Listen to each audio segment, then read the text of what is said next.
Les données venant des premiers pays étrangers touchés par la calarrhose montrent qu'environ 2 à 3% des frênes ne présentent pas de symptômes. C'est également ce qui est observé en France. À l'INRAE, à Orléans, on étudie le frêne commun depuis les années 90 à travers différents dispositifs plantés sur tout le territoire. Ces dispositifs contiennent plus de 35 000 frênes communs originaires de toute l'Europe. À l'arrivée de la calarrhose en France en 2008, ces dispositifs ont permis d'engager très rapidement l'étude de la diversité génétique du frêne pour sa sensibilité à la maladie. Dans le cadre du programme Calfrax, des mesures complémentaires ont été réalisées sur plusieurs de ces dispositifs et des arbres ont été sélectionnés dans ceux où la maladie était bien présente. Toute la difficulté, c'est justement de faire la distinction entre différentes catégories de frênes derrière l'absence de symptômes. Voir un frêne qui n'a rien parce qu'il est dans une zone où il n'y a pas de champignons, un frêne qui n'a rien parce qu'il est capable de résister et d'empêcher vraiment le développement du champignon à l'intérieur de ses tissus. Vous pouvez avoir un frêne qui visiblement n'a rien parce que le champignon s'est développé jusqu'à un certain stade et que les feuilles sont tombées avant que le champignon ne pénètre par exemple dans les rameaux, donc vous n'en avez rien vu. Ça c'est plutôt ce qu'on appelle plutôt de l'évitement que de la résistance. Donc il s'agit aussi de faire le tri derrière tout ça. Donc oui, on sait qu'il y a des frênes qui n'ont pas de symptômes, même quand le champignon est présent. Voilà. Quel est le phénomène derrière ça? C'est une question qui peut sembler une question scientifique, mais qui est une question qui a vraiment des applications concrètes. Vous n'avez pas la même stratégie quand vous avez affaire à de l'évitement, de la tolérance ou de la résistance.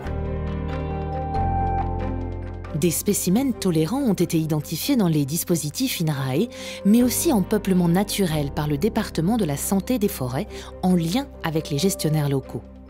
Une collecte de greffons a ensuite été réalisée à l'échenilloir ou au fusil pour les arbres les plus grands, et tout ce matériel végétal a été greffé à l'INRAE.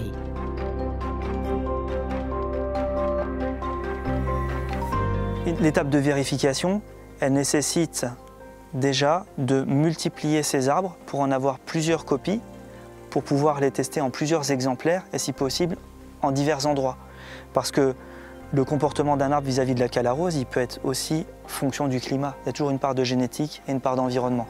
L'idéal aurait été de disposer de plants issus de bouturage plutôt que de greffage. Malheureusement, les essais de bouturage conduits dans le cadre de Calfrax n'ont pas été concluants. On savait le frêne commun très réfractaire à cette technique, cela s'est confirmé. À ce stade, il faut donc se contenter du greffage. Ce sont plus de 400 plants greffés qui sont maintenant prêts à rejoindre un site de test chez un propriétaire forestier de Seine-et-Marne, ce qui permettra de valider ou non leur tolérance à la maladie. Donc, notre objectif ultime, c'est de créer ce qu'on appelle dans notre jargon un verger à graines qui rassemblerait des frênes tolérants à la calarrhose et dont la descendance serait elle-même tolérante. Cette capacité de transmission d'une tolérance à la calarrhose de génération en génération est appelée héritabilité. Les travaux des généticiens de l'INRAE ont permis d'estimer pour le frêne commun cette héritabilité à 40% environ, aussi bien pour ceux qui s'expriment au houppier qu'au collet. Ce qui veut dire que une descendance de frêne va exprimer 40% de la supériorité exprimée par ses parents. Supériorité par rapport à une population aléatoire. Quand vous avez affaire à une maladie qui va attaquer 98% des frênes, où seuls 2% vont survivre, vous imaginez que ces frênes vont se retrouver très dispersés dans le paysage. Et qui vont avoir du mal donc à se croiser et à produire cette génération suivante dont on parlait tout à l'heure. Donc l'avantage de l'intervention humaine, en l'occurrence, c'est de pouvoir rassembler les frênes résistants et d'accélérer aussi le processus et de permettre le processus de production de la génération suivante.